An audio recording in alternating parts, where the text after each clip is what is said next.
Hey, Maria, back with another video, and I lied. I said I was going to make another video, but something else popped into my mind, and I wanted to record my thoughts on this. And this video is about mainstream education and indoctrination, and that is my observation on anything that seems to be the main thought in society.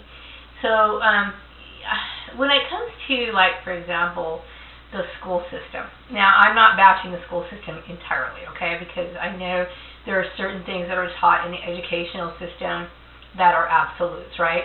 Which absolutes are things that cannot be modified, disputed, or debated, okay? So, like, for example, mathematics, for example, cannot be debated, okay? Because you can't, 2 plus 2 is not going to be 5, okay? It's not going to, okay? It's going to always be 4. And certain complex mathematics and anything that relate to science that has been demonstrated based on experimentation that comes up with these, the conclusions of them are absolutes. They cannot be modified. They cannot be changed. They are what they are, and there is no disputing it, okay? But there are certain things, for example, that are taught in school that I think limit people's understandings because certain things have been twisted and manipulated. For example, history, okay? We have a lot of people who believe in that story, for example, the Honest Abe, where he cut down the cherry tree, and people believe that Christopher Columbus actually discovered America, which we all know that's bullshit, right? It's these forms of education that I believe are indoctrinations and give people this mainstream thought that is basically meant to promote a political agenda, and the majority of people believe it for a particular reason, okay? Now, I'm not bashing the school system entirely because, you know, I remember my years in school when I was younger, and I do remember having a good time and enjoying the learning process when I was there, okay? But there's a lot of things that we learn in school that stifle, or the way the teaching system is in school, it stifles creativity, and that's my biggest issue with it. So, like, for example, if some people, like myself, I decided to take my son out of the main schooling, and this is another issue that gets a lot of people targeted. There's a lot of people who homeschool their kids who get targeted because they decide to homeschool their kids. I homeschooled my kid because Houston was, number one, he had a hard time, like, getting up in the morning and stuff like that. And also, I do believe that some kids, I don't believe school is good for everybody. So obviously kids have to they're required to have a certain skill set. So for some parents, they decide to homeschool their children, and I'm very grateful that I did do that, that I took that option and opportunity to do that. In some curriculum, homeschools, some people have completely different versions of homeschool. Some people buy their kids. You can go to some of the parent-teacher aid schools. They support, they supply all kinds of, books, manuals, and study reference materials that you can get. And you can also create a curriculum for your kids. For example, if you want your kid to study psychology, you can get books on psychology, and that actually can be attributed to their education, which is great, okay? And some people think that that's the best method. In my personal opinion, it worked out for me, and I'm very grateful for it. Now, when my son got into the high school years, I purchased a curriculum for him, and it was from a school on the East Coast, and he completed high school through that program, and it was like about $30 a month. It wasn't very much, so my son was homeschooled. And some people there's different methods of homeschooling. You can take, regular books, or some people have, and I think in some ways it's kind of good to combine both of them.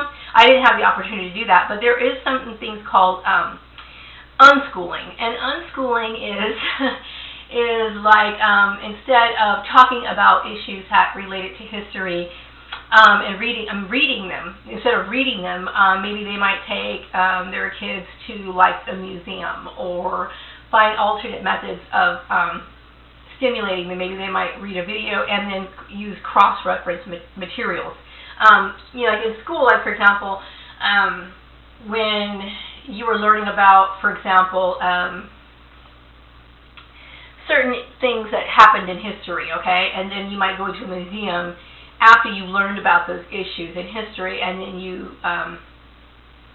it kind of enhanced your learning. For some people, they understand that their kids aren't going to be motivated or stimulated if they read about it first and then go to the field trip. Sometimes it's better to take the field trip first and then discuss it after the kid's interest has peaked. So it's basically tailoring an education system to fit the needs of the individual child, which is, I think, is a great thing.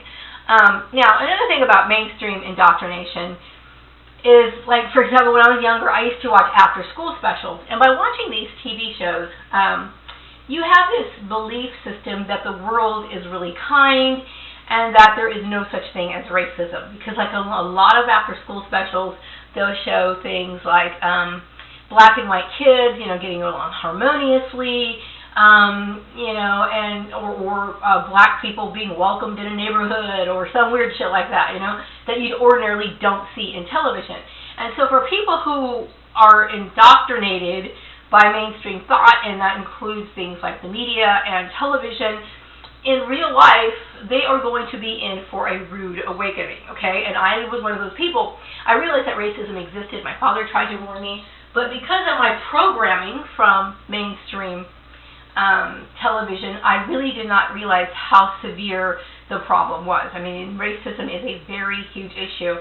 But if you are indoctrinated, meaning that you believe that, that racism is not an issue because what you see on television, like I said, it's quite surprising. So I'm basically saying that I think people should. It's really unfortunate that we live in a country that's supposed to be free, but we tend to punish people for taking the options and taking the responsibility to educate the kids the best way that they possibly can, and basing it on reality instead of mainstream thought, just because it might create a warm and fuzzy feeling or develop camaraderie among other people. Because I believe in telling my kids the truth, okay? Tell them the truth about life as much as you can. And, it's kind of like,